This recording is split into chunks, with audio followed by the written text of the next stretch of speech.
What do you mean when you say you cannot control the mind with the mind? Yeah, that statement really emerges from the fact that if we are in a pretty relaxed state, or if we are happy, we generally feel like we can do what we want to do. We can maneuver through our environment. We can make choices that are reasonable. But oftentimes we're not in relaxed and happy states. That's just part of the human experience, obviously. And there's a fundamental feature to the nervous system, which is this thing they call the autonomic nervous system, which is just fancy nerd speak for the components of your nervous system that raise your levels of alertness or bring them way down. Sometimes we hear fight or flight, rest and digest, but this system governs all that, but a lot more. And basically what happens is when we are at the extremes of the autonomic, what I call seesaw, of very, very alert to the point of being really stressed or panicked or concerned, or if we are very close to sleep and we're drowsy and we're exhausted. At those points along the autonomic nervous system, our thoughts become a bit like a runaway train. You know, if you're very upset, it's hard to talk yourself out of it. If you're stressed, it's hard to think yourself out of it. In fact, you can start doing all sorts of third personing and rationalization. You can call someone, you can text somebody. It's very hard to get yourself out of those states with thinking alone. But the beauty of the autonomic nervous system is that it traverses the brain and the body, and it connects to essentially all the organs of the body. And it's a two-way street such that certain behaviors, even certain patterns of breathing, etc., allow us to shift where we are on the autonomic continuum between very, very alert and stressed and very calm, and thereby give our mind a shift also in terms of the kinds of thoughts that we can entertain, the sorts of actions that we can engage in. To make this concrete, if you're very, very stressed, you're very, very upset, two things happen. One, it's very hard to take your focus off whatever it is that's upsetting you. And if you don't know what's upsetting you, pure anxiety, but you don't know why, it's very hard to take your mind off of the feelings of anxiety. In those states of mind, there's another component, which is that for whatever reason, and no one really understands why this is, it feels as if the state that you're in will go on forever. Now, when we're in happy, relaxed states, rarely do we think, gosh, this is going to go on forever. And yet when we are in these unfortunate states of mind, we get the idea somehow, it sort of hijacks our perception of time, and we feel like this is never going to stop. If we turn to the body and certain behaviors, we can talk about what those are, we are able to move ourselves along the autonomic continuum. And at that point, when we've done that successfully, and it's actually quite straightforward to do, we are able to think about things differently. We start to get a sense that the way we feel might not be the way we're going to feel forever. And it's in those shifts that we start to realize, my mind actually is not my best friend at these extremes, but there's a lot more to it. You're only getting the tip of the iceberg in those states. So that's why I say, if you can't control the mind with the mind, look to the body to control the mind. How would that be adaptive? How would it be adaptive for us to focus all of our attention onto the anxiety? Is that something that you could see a use for? Absolutely. So let's take stress as an example, and this could be stress, panic, anxiety. Each one of those has a definition in medical terms, psychological terms, but to be fair, no one really knows how to draw the line in the brain between fear and stress and anxiety. But we can say with certainty that all of those states involve high levels of alertness, high levels of awareness, sometimes for things in our environment and sometimes just for what's going on internally. When we are stressed, anxious, afraid, waking up in the middle of the night, doesn't matter what triggered it, there are a couple basic things that happen to all of us. First of all, our heart rate quickens. That's kind of an obvious one. Fuel from our muscles and our liver is shuttled to particular organs of the body and away from others. In particular, fuel is shuttled towards the big muscles of the body to generate large movements. This is why we quake a bit when we're stressed. The hands will shake. It's preparing us we are prepared for movement. How does that prepare us for movement? The shaking actually is the consequence of trying to not move when we are stressed. Basically, this is why taking a walk or a run, you actually feel like you can kind of dispel the stress. You're not actually dispelling the stress. What's happened is it's like the RPM are getting cranked up. It's like idling it, right? It's, you could sit there in a parked car and do that, but basically you take the thing out of park and it just wants to go. And so a lot of the times when we're stressed, it's in conditions in which we're trying to remain still. Public speaking, in a tough argument, at the doctor's office about to get an injection. It depends on what stresses people, obviously. But that readiness for action is a second component. So heart rate, readiness for action by way of shuttling glucose and other fuels to the muscles, and then away from the reproductive organs, from digestive organs, et cetera, because that is just not the right time for that. Another very, very powerful feature of this response is that our pupils of our eyes, the dark parts of our eyes, get big. Now, you might think that expands your visual field, but actually the way the optics of the eye work, that narrows the aperture of your visual field. So when you are stressed, you literally are seeing things through a small aperture, soda straw view of the world, as they say. And under those conditions, you cannot see things in your periphery as well as you could prior to being stressed, but you become exquisitely good at measuring small detailed changes in whatever it is that you happen to be looking at. Now, there's an internal process too, which is that the aperture on your thinking also becomes very, very narrow. So that if, for instance, I had this happen the other day, I heard something very stressful, I couldn't think about anything else, right? And that might just seem logical. Like, of course you can't think about anything else. It's very stressful. You're concerned about this. But my mind wasn't thinking about this particular incident. It was thinking, if this, then this, then if that, then that, and that, then that. And so you start, dropping into the future. You start dropping into the past, like, God, why did we do that? Why, and you start doing all that kind of cycling through things.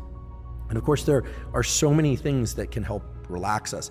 Meditation, exercise, a nice healthy meal, social connection. But the fifth column of the stress response is that your aperture of vision, your aperture of thinking gets very narrow, and it becomes harder and harder to do the very things that would keep you out of stress. And so this is kind of the double-edged sword that is stress. And so all the more reason why in those moments, if the stress is not desired, because there are moments when stress is desired, you're navigating an emergency, et cetera. But if you don't want to be in that narrow aperture of thinking and vision, et cetera, then you need to find some way to bring your level of autonomic arousal, as it's called, down slightly so that you can start thinking about other possibilities. Or, there are instances, I think everyone's been in this kind of situation, where the thing that's stressing you out is not going to get resolved today, and you need to sleep. And of course, you need to sleep, and then you can't sleep, and then of course that creates a compounding stress, and now you're stressed about not being able to sleep, and then over the course of the next few days, you dissolve into a puddle of tears. But fortunately, there are ways out of that kind of self-destruction. You've done a lot of work on fear. That was one of the things that you mentioned before. Is there something that everybody is scared of? Because I've heard the story, the wives' tale, babies are born with, fears of heights and loud noises or something. Is there any truth in that, or is there something everyone's scared of? There is. I think the one that everybody who has a healthy nervous system will react quite robustly to is if you start increasing the amount of carbon dioxide that they're breathing and reduce the amount of oxygen that they're taking in. That's terrifying. Am I right in thinking there's a experiment you can do where it's a single breath, and that is pretty reliable at bringing on an anxiety attack? Yeah, if you have people, please don't do this because you need the right proper medical staff around, but they're great experiments of having people breathe carbon dioxide directly, and you basically panic. It's terrifying. One big gulp of carbon dioxide will make you very afraid. It turns out that there are a little group of neurons, of course, to customize for your life according to what happens to you early on. So for instance, you might not be at all afraid of heights, and you say, well, why is that so? Well, maybe when you were a kid, you were one of those maniacs that doing, in the States we call them cherry drops, the kids that could swing on their feet and then jump off the bar, and then other kids are timidly crawling to the top of the thing, don't even want to go up the ladder to the slide.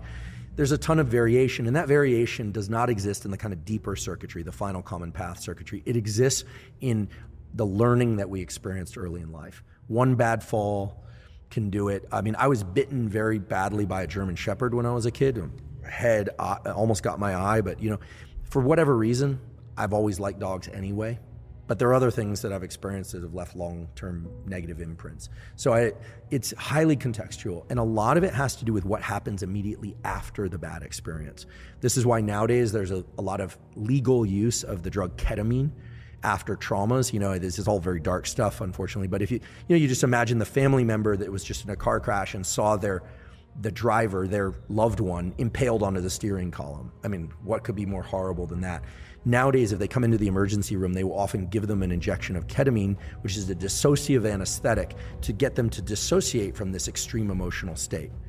So there are ways now to treat this, and ketamine is used clinically at later periods too. Didn't you did an experiment where you went diving with sharks, and I think that there was a complication, and you went back the next day to redo it. I'm going to guess that this is for the exact same reason, to sort of conquer and integrate the experience. Yeah, to make a long story short, we went 2 years in a row out to Guadalupe Island, where there are a lot of great white sharks. Some of the more expert shark divers were cage exiting. They were leaving the cage. The first year I did not. The second year I decided I would, but the day before I did, I went down into the cage, just get comfortable again down there, and I had air failure, and the safety tanks were out also, and obviously I experienced extreme carbon dioxide overload and panic. I didn't full-blown panic. I kept enough awareness that I was able to, obviously I'm here. I survived doing a share air protocol, et cetera, but it was a very bad situation. I don't like to say I nearly died, because that's actually sort of letting the bug in my brain. I like to joke that the Reaper came in and and offered me a fist bump, and I offered him a different gesture instead. So I survived, but the next day I woke up very, very distraught, because I had this loop in my brain. This notion that I came so close to the end. And so I did go back down, and I did cage exit. And I don't say that to suggest that it was the smartest decision. Obviously you're safer on the boat or on land. I don't say it to sound, again, tough or anything. I did it deliberately because I did not want to return to home with this loop of fear. And so I went back into the traumatic circumstance and obviously made it out. And if you look at all the successful treatments for trauma, they all involve getting close to the trauma-inducing mindset. Exposure therapy, gradual and assisted by a clinician, but rarely, if ever, are people with serious trauma encouraged to get as far away from the feeling of, at least not in the clinical setting. This has a lot of implications for things like trigger warnings. Colleagues of mine in psychiatry, I've asked them directly, what do you think of trigger warnings? And they said, there's some logic to it on the surface, but if you really think about true trauma, and we can define trauma. Dr. Paul Conti was on my podcast, is amazing trauma psychiatrist. He said trauma is an experience, is not just a bad experience. Trauma is an experience that changes your nervous system such that it behaves differently in the future, in a way that's maladaptive for you. So if you look at all the trauma treatments, they're all about learning to talk about the trauma, even experiencing some of the same feelings. So things like trigger warnings and all these things that buffer us against feeling our true feelings do nothing but prolong the trauma and prolong and exacerbate fear. You had David Goggins in the lab to study him for fear. What did you learn from looking at that guy? Yeah, David's great. I always chuckle with David because, the one thing about David is what you see on social media is actually what you get when you interact with David. We worked long hours one day, and everyone was ready to tap out. This was a bunch of people in Silicon Valley for a day, doing some workshop type thing. And he was changing into his running shorts midway. He was going to run to the airport, and he ran to the airport, as far as I know. To get his flight? I believe so, But there was this moment of, should we continue? Should we take a break? And he was like, no, let's keep going. Everything you see and read and hear about David is exactly how he shows up. It's really wonderful. He came to the lab, and he did, we have a virtual version of the shark thing, which of course is not the same as the real experience. But for people who are afraid of sharks, it's quite scary for them and allows us to study fear. David he's very afraid of sharks, which was sort of amusing to me, given that as a SEAL, he had to spend a lot of time in water. But he was first one in, wanted to do the VR, talked about how he didn't like it, but that's why he did it. Constant testing himself. In fact, I think, even though David's quite successful, and has many, many options of how to spend his time, I believe this is correct. I think right now he's doing fire jumping. He's fighting fires in the wilderness by zip lining in or fast lining in or jumping out of planes. So he's constantly pushing that friction lever to create or build or further build this thing about leaning into friction. And this is a term that isn't really scientific, but that I decided to coin. It's mostly about people's orientation toward attachment. So there, just very quickly, there's the so-called secure attached style. This typically emerges in childhood when there's a very predictable caregiver-caree relationship between child and most often mother, but it can be father too or other caregiver. Just so happens that the classic experiments were done on mothers because this was in the 1970s and there weren't as many reverse role, homes, etc. There were some, but not as many as there are now. So that's one style of attachment. The parent leaves, the child gets a little distraught, but then can distract itself doing other things or just simply do other things because they have a high degree of intrinsic knowledge, not the thought, but intrinsic calm. The autonomic nervous system doesn't feel any need to ramp up because the mom returns. Then there's the so-called insecure attachment styles, and there are a bunch of different ones, but those are the ones where it's really stressful when the parent leaves. It's not clear they're going to come back, and when they come back, it's not clear that they're going to reestablish the bond, the child will feel supported, etc. Here's what's fascinating. Those same neural circuits are repurposed for romantic attachment in adult life. The same circuits, which shouldn't surprise us. I mean, why would the brain throw away valuable circuitry? But this whole Freudian notion that, childhood attachment styles map onto adult attachment styles, that's real, that's physiological. Now, one important point, it's not one for one in the sense that, let's say you had a secure attachment to your father. Let's say it's a young girl, and as a baby and a young child, she had a secure attachment to her father and an insecure attachment to her mother.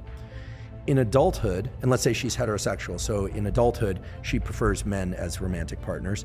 This girl grows up, and you might say, well, she had a good relationship to her dad, so she's going to have a good secure attachment style in her adult heterosexual relationships. Often it's not the case. They will transplant or superimpose the insecure attachment style to the mother onto male relationships, but have great relationships to female friends, for instance. So we have to be a little careful to not map one for one. That's important. So all of that is in us. And then you were talking about breakups, and we did an episode on grief. And the way that grief works in the brain and nervous system is that there are three sort of factors that are mapped in our consciousness and our subconscious. And these are space, time, and this notion of closeness, which is attachment. Space and time is very simple. It's where is the person that I love and when will I see them next, right? I mean, if you have a relative that lives overseas and you know they're alive, you're not going to grieve them. You might really miss them, but you're not going to grieve them the same way you would if suddenly you get the note, unfortunately, that they passed away. And then attachment is how close you are to them, like how critically you rely on them for internal control and support. And that doesn't mean they have to be an immediate caregiver. It could just be like a really good friend. You call them mates over in the UK, right? Like a really good friend that just your knowledge of him just makes you feel good. You feel better in the world. As a guy who mostly grew up with kind of a big pack of male friends, I mean, I feel strongest and happiest and most secure in life when I see something about one of my friends doing well in life. It just makes me feel good. If one of them dies, and unfortunately I'm getting to the age where a number of them have died, then you feel like all of a sudden like, goodness, like there's a loss internally, right? Okay, that's all sort of obvious, but what's interesting is that the grief process itself is about restructuring this map. Think of it like a tripod. It's got three pieces: space, time, and closeness. When someone dies, it's very confusing for the brain because where are they in space? Well, the body is put someplace. Maybe it's cremated, maybe it's not. We have notions of a spirit, and that depends on one's orientation, a soul or a spirit, okay? Or if you don't, then you don't, then where do they go, right? And then time, when will you see them again? There's the never. You'll never see them again. And the closeness component remains. And so there's an untethering of this map. And so there's been brain imaging studies, beautiful work by Mary Frances O'Connor at University of Arizona, showing that if you look in the brain in people that are in grief from loss of a really strong attachment, the state of brain and body that gets flipped on is a motivational state. It's exactly the same circuitry in the brain that one sees active if someone very hungry is put just outside the wall of some delicious food, or if an animal that really wants to mate I guess mate, with animals you call it copulate. They really want to copulate with another animal is put just beyond the wall of that animal, but they can smell them. I mean, these are highly motivated, desiring states. So grief is a motivated state to bridge the distance in time and space, and yet it's impossible. And so the process of grief is a gradual waning of that motivation and a gradual shift of the memory of the person sad, and yet we learn how to tamp that down. What is tamping down? It's reducing our heart rate. It's going to work each day, being a functional human being. You know, there's a lot of that, rather than allowing ourselves to, you know, sob uncontrollably into a pillow. Some people are better at this. I mean, the late Steve Jobs was a big proponent of scream therapies. He used to go up into the hills behind Stanford. He actually still owns a property back there. He was really into, catharsis, cathartic release of internal state that he felt would allow him to like return a happier, nicer person. He was also kind of well known for screaming at people in the office. So he obviously had a lot pent up inside. So I think the better that we can lean into the emotional states that we fear the most, but in a controlled way where we're not harming ourselves or other people, the better. The more that we try and avoid that and we try and sublimate or just, and I've done this, so I'm speaking from experience, I would use the anger or the sadness from an experience to just work 10 times longer, 10 times harder, to just get that much more focus. You're taking that autonomic arousal, that narrow aperture and that energy, and you're putting it onto something that moves your life forward. So in some cases that's good because you still need to function. But it can give you I'll just say, it gave me the illusion that I was working through something because you get all the accoutrements and rewards of hard work. But what you don't do is remap that space-time closeness map. And then I guarantee you find yourself 5 or 10 years later wondering why you're so exhausted or why certain things in life aren't going well. And it's because when they say you haven't dealt with the loss, you never actually allowed yourself to feel the feelings. But once you do, it's like a valve, it releases. You hear musicians say that the most recent album was shit because I didn't have any heartbreak to work through. Right. And it is strange how people... It's a difficult thing to pass because a little bit of it is kind of like alchemy, right? A little bit of it is kind of like turning something that's terrible into something that's useful and beautiful. It's fuel. But you're right, it's a hiding away from what it is that you actually need to do, from the work that you need to do. And in a world which is a meritocracy where people want success and status and accolade and fame, and you go, well, enemies and revenge and bitterness, resentment, pretty good motivators. Maybe I could use some of that. Yeah. Maybe I should go out of my way to try and put myself into positions where this motivates me. And working out where that falls on the ledger is a difficult one. It is, and I think it depends on life stage, and it depends on how one is going to work it out. I mean, the narrative around the shark dive, I mean, even as I say it now, that was 2017 was the second dive. When I think about all that, I think like, that was crazy. I was out there studying fear, and I almost was the professor who died studying fear. It would have been a terrible end to the story. What was I doing? Don't do this. But, there are times in our life where we feel compelled to take on certain challenges for whatever reason. There's a phrase that doesn't exist in the scientific literature, but it captures two components of physiology that are absolutely factual. Earlier we talked about limbic friction. As it relates to creative process and sublimation of anger and sadness and creating things from bad events, books, music, etc. The words that come to mind are limbic resonance. The human beings resonate with these extreme states. There aren't many great albums written about a good day walking on a Sunday in the park. Like, it's kind of boring. I mean, there's the beautiful painting Sunday in the Park with George, but I'll be honest, it's beautiful, but it's also kind of boring. You can look at the details of it for a while. People like intensity. The Scream is, people can look at that for a long time, and it speaks to the psychosis of the artist, etc. People don't generally bond through passive, relaxed states unless they've also been through a lot together, right? I mean, you even think about we could talk about this separately if you want, but all of us are here because of the autonomic seesawing that is the reproductive act. It goes from highly aroused... Is that how you refer to it in your lab? Yeah, scientists. Autonomic seesawing. It is. It's very interesting that the arousal process is one of increase in autonomic arousal in order to get true arousal. but then not so much that it inhibits arousal, then mating behavior, and then the orgasm response in males and females is highly what we call sympathetic, not emotionally. It can be, I suppose, emotionally sympathetic, but from a pure physiology standpoint, it's a hyperactivation of the stress system, even though it has positive valence. And then there's a very quick rebound to the so-called parasympathetic arm of the autonomic nervous system, this deep relaxation, which we don't really know why. I wasn't consulted at the design phase, but we think that post-coital bliss and the kind of relaxing, the desire to not run around a bunch more for most people, was to exchange odorant molecules to increase pair bonding. And even if people aren't trying to pair bond, because people don't always just mate to reproduce, but that some of the molecules that are released in each of the two individuals, oxytocin being the main one, give people a sense of kind of post-coital bliss, and it's a very calm one that creates opportunity for bonding and discussion. There's like pillow talk. There are other forms of pillow talk too. Post-nut clarity, Andrew. But for women, it might be something different, right? Of course, a different name. I only speak in the language of physiology. But for both men and women, this happens. It creates this little orb of closeness that is both physiological but neurochemical too.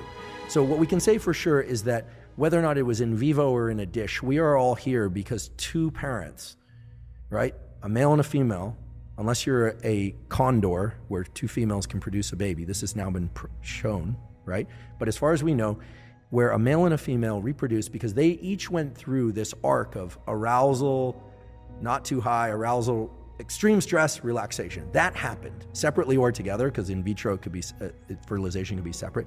So the test of whether or not we get to reproduce is actually the ability to assuming that people are doing this together and not through in vitro fertilization, is a test of whether or not people can coordinate their autonomic nervous systems. Now there are ways around that and to override it, but by and large, that's the way humans evolved and the way all other animals evolved. Now, limbic resonance is a good way, I think, to describe that process, but that carries over to other things too. An album about an extreme loss, a song or a poem about extreme loss, brings the reader, the listener, into a limbic state that's very similar or approximates what the creator first get on social media for the first time or after a long period of time. The amount of dopamine that's released, we think, is quite substantial. It's novel. Remember, dopamine is about novelty, surprise, and the sense that we are on some exciting track. That's what dopamine is really about. It puts us into states of readiness, anticipation, looking, seeking, etc., almost always for things outside the confines of our skin.